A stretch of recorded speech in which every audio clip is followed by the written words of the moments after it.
Hello दोस्तों। हम आपके लिए लेकर आए हैं एक जानी चोर यानी एक सातिर चोर की कहानी। एक बनिए के तीन बेटे थे। एक बार जब बनिया बीमार पड़ा तो उसने तीनों लड़कों को बुलाकर पूछा कि तुम लोग क्या करना पसंद करोगे, किस तरह की ज़िंदगी बिताओगे।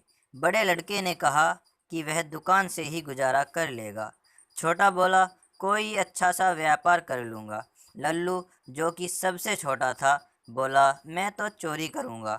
एक बार कहीं तगड़ा हाथ पड़ जाए तो वर्षों तक कुछ करने की ज़रूरत ही नहीं पड़ेगी।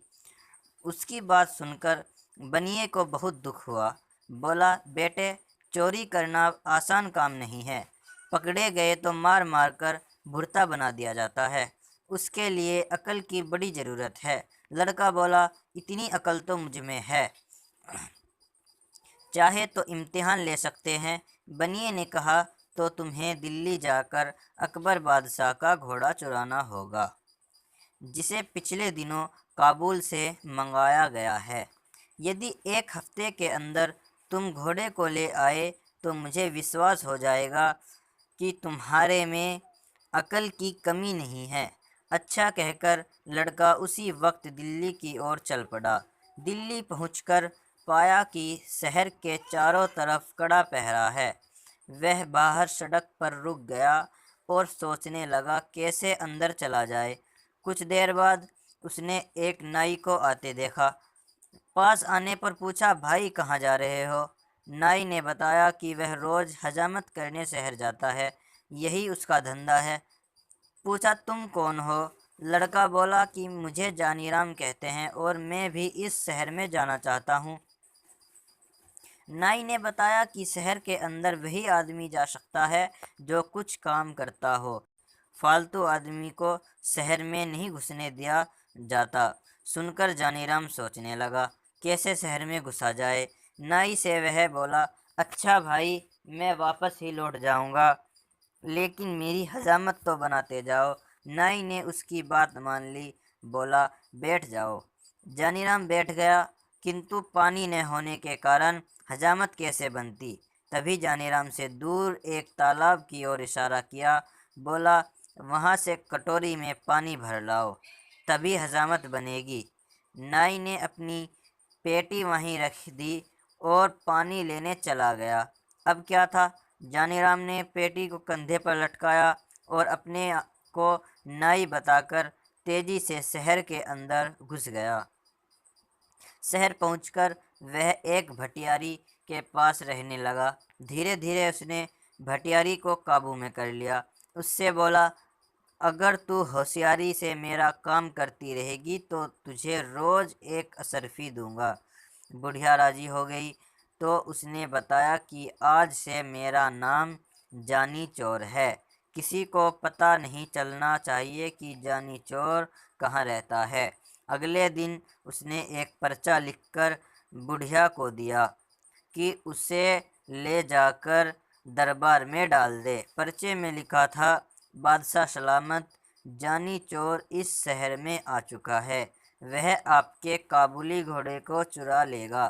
बुढ़िया ने वह पर्चा अपने तोते को दे दिया और तोता उसी वक्त पर्चे को दरबार में डाल आया। बादशाह ने पर्चा पढ़ा तो चकित रह गया। जानी चोर की यह हिम्मत, घोड़े की पूंछ से न बंधवा दिया तो कहना। बादशाह ने ऐलान कर दिया कि आज रात को जो हमारे घोड़े की रखवाली करेगा उसे 500 रुपये का इनाम दिया जाएगा। सुनकर एक लालची सुनार दरबार में पहुंचा और घोड़े की रखवाली का काम ले लिया। बुढ़िया से जानी चोर को जब मालूम हुआ कि सुनार ने घोड़े की रखवाली की जिम्मेदारी ली है तो उसने बुढ़िया से पूछा, सुनार के घर में कौन कौन है? बुढ़िया ने बताया कि उसके माता पिता, भाई बहन सभी हैं। उसका एक लड़का जवान है जो नौकरी करने प्रदेश गया है और कई वर्षों से घर नहीं लौटा। जानी चोर खुश होकर बुढ़िया से बोला कि अब काम बन जाएगा। तू लोहा, पीतल और गिलट के कुछ टुकड़े जमा कर उसकी एक पोटली बना ले। बाहर से सुंदर रेशमी कपड़ा लपेट देना। बुढ़िया ने वैसा ही किया। शाम के वक्त जानी चोर ने पोटली बगल में रखी और सुनार के घर जा पहुंचा। घर पर उस रात सुनार की घरवाली और उसके लड़के की बहू थी। जानी चोर ने दरवाज़ा खटखटाया और माँ को पुकारा। सुनार की घरवाली बुढ़िया हो चुकी थी, आंखों से साफ साफ दिखता नहीं था। आवाज़ सुनते ही उठ बैठी, बहू को भी जगा दिया। अरे मेरा सुमेर आ गया। बहू उठ देख तो इतने दिनों के बाद सुमेर लौटा है। बहू भी उठ खड़ी हुई। माँ ने बेटे को गले लगाया, बोली, अब तो तेरी आवाज़, रंग, रूप सब कुछ बदल गया है मेरे लाल। हाँ माँ, 12 वर्ष में तो तुम भी बदली बदली सी लग रही हो। पास ही बहू घूंघट काढ़े खड़ी थी। जानी चोर ने पिता के बारे में पूछा। मालूम हुआ कि वे आज पहरे पर गए हैं। शहर में जानी चोर आया है। वह बादशाह के घोड़े को चुराना चाहता है। रात में बहू ने बढ़िया खाना बनाकर उसे खिलाया। माँ अपने कमरे में सो गई। वह भी बहू के साथ कोठे पर जा पहुंचा। देर तक उन दोनों में बातचीत होती रही। अंत में बहू ने पूछा, अपने माता पिता के लिए तुम बहुत सा रुपया कमा कर लाए होंगे, मेरे लिए भी कुछ लाए हो? जानी चोर मुस्कुराया और पोटली को खनखनाता हुआ बोला, यह देखो, इस बार तुम्हारे लिए बहुत कुछ लाया हूँ। उन चीज़ों से भी बढ़कर है जो कि तुम अपने मायके से लाई हो। जरा लाना तो उन चीज़ों को इनके मुकाबले की है भी या नहीं? बहू बहुत प्रसन्न हुई, अपने सारे जेवर लाकर रख दिए। तभी उसे याद आया, बोली, अपना नौलखा हार तो मैं लाई नहीं, वह दूसरे कोठे पर रखा है, ठहरो उसे भी लेकर आती हूँ। कहकर वह दूसरे कोठे पर जा पहुँचा।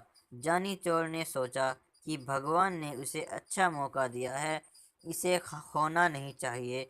उसने संदूकची उठाई और 4 दीवार से कूदकर चंपत हो गया। सारा जेवर लाकर उसने भटियारी को सौंप दिया। अगले दिन घर लौटने पर जब सुनार को इस बात का पता चला तो उसकी बोलती बंद हो गई। कहाँ 500 के इनाम मिलने की खुशी थी और कहाँ हज़ारों की चपत पड़ गई। उसने सोचा कि यह काम जानी चोर का ही है। वह रोता तड़पता बादशाह के दरबार में पहुंचा और उस अपनी कहानी बादशाह को सुनाई। सुनकर बादशाह को आश्चर्य हुआ। सोचने लगा, चोर ही नहीं, वह साथ साथ उस्ताद भी है। किस तरह उसने अपने घोड़े की रक्षा की जाए। दूसरे दिन फिर दरबार में चिट्ठी आ गिरी। इसमें भी घोड़े को चुराने की बात लिखी थी। चिट्ठी पढ़कर बादशाह ने घोड़े पर कड़ी निगरानी रखने को कह दिया। इनाम की राशि 500 से बढ़ाकर 1000 कर दी। इस बार घोड़े की रखवाली के लिए कोई तैयार नहीं हुआ। लोग सोचने लगे कहीं इनाम के चक्कर में घर का माल भी न चला जाए। किंतु शहर के कोतवाल से न रहा गया। वह मूंछों पर ताव देता हुआ बोला, अब उस बदमाश को मैं देखूंगा। पकड़कर बांधने दिया तो कहना। जानी चोर ने भटियारी से फिर पता लगाया कि इस बार पहरे पर कोतवाल साहब आए हैं। उसने दुल्हन जैसे कपड़े पहन लिए और एक थाली में धूप बत्ती जलाकर मंदिर की ओर चल पड़ा। रास्ते में कुछ दूरी पर घुड़साल पड़ती थी, जहां घोड़े पर सवार हो कोतवाल साहब पहरा दे रहे थे। रात के समय एक सुंदरी स्त्री को अपने पास से गुजरते हुए जब कोतवाल ने देखा तो रोककर पूछा, इस आधी रात में किसकी पूजा करने आई हो? औरत घूंघट निकालकर बोली, ठाकुर जी की पूजा करने आई हूँ। कोतवाल बोला, मैं भी तो ठाकुर हूँ। औरत हंसी के स्वर में बोली, हटो जी, क्यों मजाक करते हो? कोतवाल बोला, मजाक नहीं, सच कहता हूँ। तुम ठाकुर की पूजा करने चली हो, जबकि ठाकुर स्वयं तुम्हारी पूजा करना चाहता है। औरत बोली, अच्छा तो चलो। वहाँ मंदिर में चलकर पूजा करना। ठाकुर खुशी से उछल पड़ा और अपने घोड़े को साथ लेकर मंदिर में चला आया। उसने घोड़े को बाहर बांध दिया। हथकड़ी, बेड़ियां और बंदूक लेकर औरत के साथ मंदिर के आंगन में जा धमका। हथकड़ी, बेड़ियों को देखकर स्त्री ने पूछा, ठाकुर जी यह सब क्या है? कोतवाल ने बड़े प्रेम से उसे समझाया कि ये चोर डाकुओं के गहने हैं, मैं इन्हें पहनकर देखूंगी। यह कहकर स्त्री ने हथकड़ियाँ लेकर अपनी कलाइयों में डाल ली। उसकी कलाइयों से हथकड़ियाँ निकालते हुए कोतवाल बोला, यह तुम्हारे पहनने की चीज़ नहीं है, तुम्हारी कोमल कलाइयाँ इससे बल खा जाएंगी। स्त्री ने हट की, नहीं जी, मैं इन चीज़ों को पहनकर देखना चाहती हूँ कि कैसे पहनी जाती है। अच्छा तो रुक जाओ, मैं तुम्हें दिखाता हूँ इन्हें कैसे पहना जाता है। जैसे जैसे मैं बताता जाऊँ वैसे ही तुम मुझे पहनाते जाना। कहकर अपने अपने हाथों में हथकड़ी और पैरों में बेड़ियां डलवा दी। फिर मुस्कुराता हुआ बोला, देख लिया, इस तरह पहना जाता है, अब इन्हें खोल दो। कोतवाल की बात सुनकर स्त्री जोर से हंस दी। उसने अपनी नकली वेशभूषा को अलग किया और बंदूक उठाकर कोतवाल की छाती पर रख दी। पूजा करोगे बरखुरदार? जानी चोर की पूजा करना क्या आसान समझा है? जानी चोर का रूप देखते ही कोतवाल के होश उड़ गए। गिड़गिड़ाता बोला, भाई इस बार माफ कर दो, आगे से कभी तुम्हारे आड़े नहीं आऊँगा। किंतु जानी चोर कब सुनने वाला था। उसने कोतवाल को एक रस्सी से बांध लिया, उसके मुंह में कपड़ा ठूंसकर घोड़े पर बिठाया और बदमाश के महल के ठूंसकर घोड़े पर बिठाया और बादशाह के महल के आगे फेंककर चंपत हो गया। सवेरे होते ही शहर में हलचल मच गई। जानी चोर ने कोतवाल की वह दशा बनाई जो आज तक कभी न बनी थी। लोग जानी चोर के नाम से थर थर कांपने लगे। दरबारियों को लगा कि अब उसके हाथों से घोड़े को बचाना मुश्किल है। दाव लगने पर वह घोड़े को अवश्य ही उड़ा लेगा। दरबार में फिर पर्चा आ गिरा जिसमें काबुली घोड़े को जल्दी ले भागने की बात लिखी हुई थी। इस बार 5,000 रुपये इनाम रखने पर कोई भी रखवाली के लिए तैयार न हुआ। बादशाह को बड़ी चिंता हुई कि किस तरह घोड़े की रक्षा की जाए और जानी चोर को जिंदा पकड़ा जाए। कोई उपाय न सूझा तो बादशाह ने स्वयं निश्चय किया कि वे अपने हाथों चोर को पकड़ेंगे। सोचकर बादशाह उसी काबुली घोड़े पर बैठकर पहरा देने लगा। जानी चोर ने पता लगा लिया कि इस बार स्वयं बादशाह पहरे पर हैं।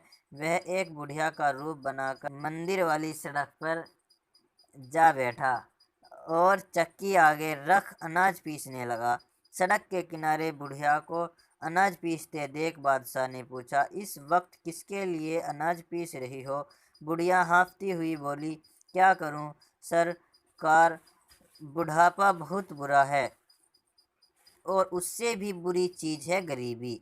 दिन में मोहल्ले के बच्चे पगली कहकर चिढ़ाते हैं, इसलिए रात में यहाँ आकर काम करती हूँ। अभी अभी एक सिपाही आया था, पीसने के लिए गेहूँ दे गया है, अभी आकर ले जाएगा। सुनकर बादशाह घोड़े से उतर पड़ा। पूछा, क्या नाम था उस सिपाही का? बुढ़िया ने माथे से पसीना पोंछा, बोली, नाम तो सरकार वह जानी जानी कुछ बता रहा था। बादशाह को विश्वास हो गया कि वही जानी चोर है। उसने बुढ़िया से पूछा, वह कितनी देर में लौटकर आएगा? बुढ़िया बोली, आता ही होगा सरकार। बादशाह ने सोचा, चोर को पकड़ने का इससे अच्छा मौका नहीं मिलेगा। वह बुढ़िया से बोला, तू मेरे कपड़े पहन ले और मुझे अपने कपड़े दे ताकि मैं उसे पकड़ लूँ। वह सिपाही नहीं चोर है, मैं उसे पकड़कर बादशाह के पास ले जाऊंगा। बादशाह ने अपने कपड़े पहना कर उसे मंदिर के आंगन में भेज दिया, साथ ही अपना काबुली घोड़ा भी उसके हवाले कर दिया। स्वयं اس نے بڑھیا کے پھٹے پرانے کپڑے پہن لیے اور سڑک کے کنارے بیٹھ کر چکی گھمانے لگا۔ ہاتھ میں گھوڑا آتے ہی جانی چور پھولا نے سمایا۔ وہ ترنت گھوڑے پر چڑھا اور ایڑ لگاتے ہوئے بولا، بادشاہ سلامت، تم چکی پیستے رہو۔ جانی چور یہ بھاگا۔ بادشاہ نے آواز سنی تو کلیجہ دھک رہ گیا، ہاتھ سے چکی چھوٹ گئی۔ واہ رے جانی چور، تو عقل کا پتلا نکلا۔ ادھر جانی چور بادشاہ کی پوشاک میں گھر پہنچا تو بنیے کو وشواس ہو گیا۔ بولا، شاباش بیٹا، اب تو ضرور چوری کر سکتا ہے، کنتو یاد رکھ، غریب کو کبھی پریشان نہ کرنا، ایمانداری اور محنت سے کمائے گئے دھن پر ڈاکہ نہیں ڈالنا اور غریبوں کی سہایتا کرنے میں پیچھے نہ رہنا۔ اب جا کر بادشاہ کا گھوڑا واپس کر آ۔ سن کر جانی چور گھوڑا واپس کرنے نکل پڑا۔ دھنیہ واد۔